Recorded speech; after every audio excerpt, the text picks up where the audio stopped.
তা বলি কি আর কতদিন বাপের বাড়ি থাকবে শুনি? যতদিন না আপনি টপকাচ্ছেন ততদিন। কি করবো মা বলুন তো, আপনি তো জানেন আমার মায়ের শরীরটা খারাপ। হ্যাঁ সেই তো, তোমার তো মায়ের আবার দুদিন ছাড়াই শরীর খারাপ করে। বয়সটা কম হলো বলো, তাও আমার থেকে 10 বছরের ছোট। আর তা সে তুমি তোমার মাকে দেখতে যাও না কাকে দেখতে যাও আমি খুব ভালো মতো জানি বৌমা। তা পুরনো প্রেম যদি এতই গাঢ় তো আমার বাবুর গলায় কেন ঝুলতে গেলে শুনি? তা জানেন যেহেতু এত কথা বলছেনই বা কেন? আমার বাবু কাজে গেলেই তো তোমার মায়ের খালি শরীর খারাপ করে যায় আমি জানি। তা বাপের বাড়ির মধু ছেড়ে আমার বাড়িতে কেন বিষ গুলতে এলে শুনি?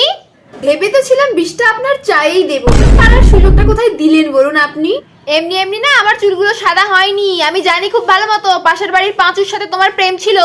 তোমার বাবা তো সবকিছু লুকিয়ে আমাদের বাড়িতে গতিয়ে দিল তোমাকে। তোমার একটু লজ্জা নেই বৌমা, তোমার একটু লজ্জা নেই? দুটো বাচ্চা ছেলেকে এই বুড়ো শাশুড়ির ঘাড়ের ওপর ফেলে বাপের বাড়িতে প্রেম করতে যাও, তোমার লজ্জা করে না? হে ভগবান, আমি তো মাত্র দুটো ষষ্ঠীর বার ক্যান্সেল করেছিলাম, তাই জন্যই তার ফলে তোমার- আমার ভাগ্যে এরকম বৌমা জোটালে। তোমার জন্য আমার বাবু আর শ্বশুর বাড়িতে মুখ দেখাতে পারে না লজ্জায়। হে ভগবান, আমার বাবুটারও কি কপাল খারাপ।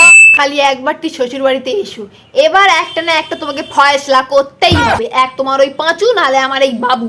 বলি আমার কাছ থেকেও তো কিছু শিখতে পারো। যবে থেকে বাবুর বাবার সাথে আমার বিয়েটা হয়েছিল সেই দিন থেকে আমি আমার সমস্ত ক্রাশ আর সমস্ত এক্সকে ব্লক করে দিয়েছি, একটার সাথে সম্পর্ক রাখিনি। আর তুমি নির্লজ্জ বেহা বৌমা কোথাকার।